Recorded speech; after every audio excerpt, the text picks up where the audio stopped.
Hey everybody, how you doing? This is Dan Blanchard, and this is the Travel in Time with Dan show. Today, I am in the wonderful Andover, Connecticut Monument Park, where they have one of the very few Agent Orange monuments in the whole country. It's right here over my shoulder.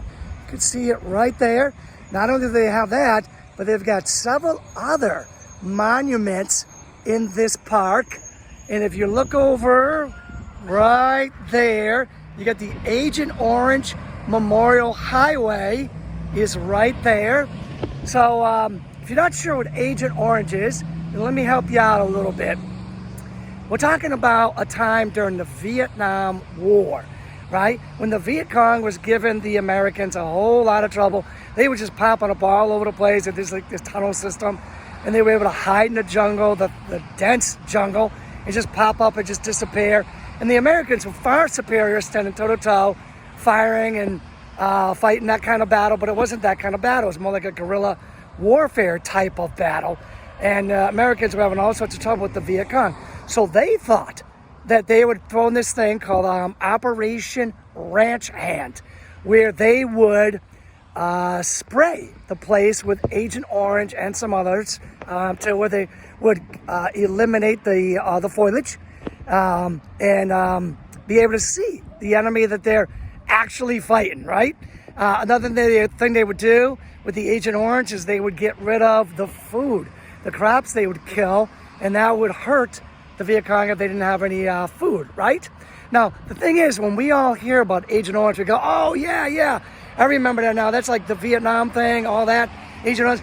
But what a lot of people don't know is that there was actually a rainbow of colors, right? There was like Agent Blue, Agent White, Agent Purple, Agent Yellow. There was a whole bunch of other ones. It was called the rainbow herbicide, right? But we call it pretty much everything Agent Orange these days, all right? Now, why was it called Agent Orange? Believe it or not, because it was stored in one of those big 55-gallon drums with an orange marker on it. Yes, that's how I got the name Agent Orange, right? And you may be wondering also, well, what am I doing here at this park in Andover? Well, again, this is one of the very few monuments in the country. I think the only one in Connecticut, but I think there may be like 4 or 5 in the country. In Connecticut, Andover, Connecticut has one right here. And the reason they have one right here, because there was a gentleman named Gerry Wright who was in the Vietnam War, and he was exposed to Agent Orange, and he suffered the consequences.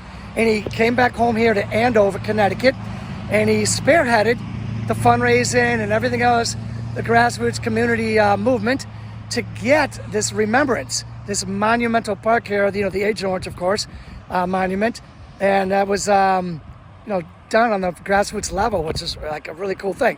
So one of the things that us Americans have to struggle with is we have to struggle with the government said that Agent Orange was a strategic defoliation so we could see the enemy and fight toe-to-toe. After all, we were in war, and we knew we could beat them going toe-to-toe. Right? Other people said, hold on a second, it's not exactly true. What it really was chemical warfare. And that, my friend, is an international war crime. All right? So now that puts us on very slippery footing, because if it was an international war crime, then that's going to open us up to all sorts of like lawsuits, even from the Vietnamese people. I mean, it took us a long time just to take care of our own soldiers who were suffering. And could you imagine if we had to pay money for the Vietnamese people? Now, I'm not saying if it's right or wrong to pay money for the Vietnamese people, but it's a very, very tricky thing. Was this like a strategic defoliation, or was this really a chemical warfare? I think people a lot smarter than me are probably trying to still figure this out to this day.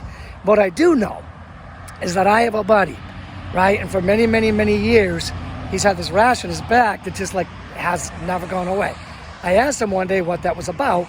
He said it was about his dad being exposed to Agent Orange in Vietnam. Yes, and now he has to live with that, a rash on his back.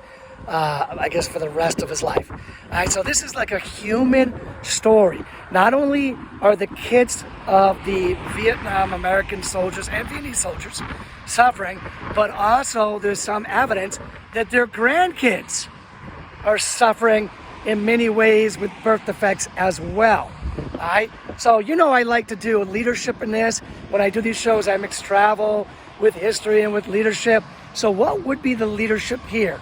Well, I would say the leadership could be a couple different things, right? Obviously, the leadership would be the empathy, right?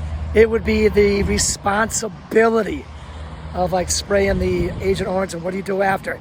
Today, we take care of our soldiers, right? We help them. We give them medical care, right? And of course, if you look at this Andover monument, again, one of the few in the country, maybe 4 or 5 of them or so in the country, it comes down to the leadership of remembrance. We need to remember these things, even though these things are tricky, complex, complicated questions.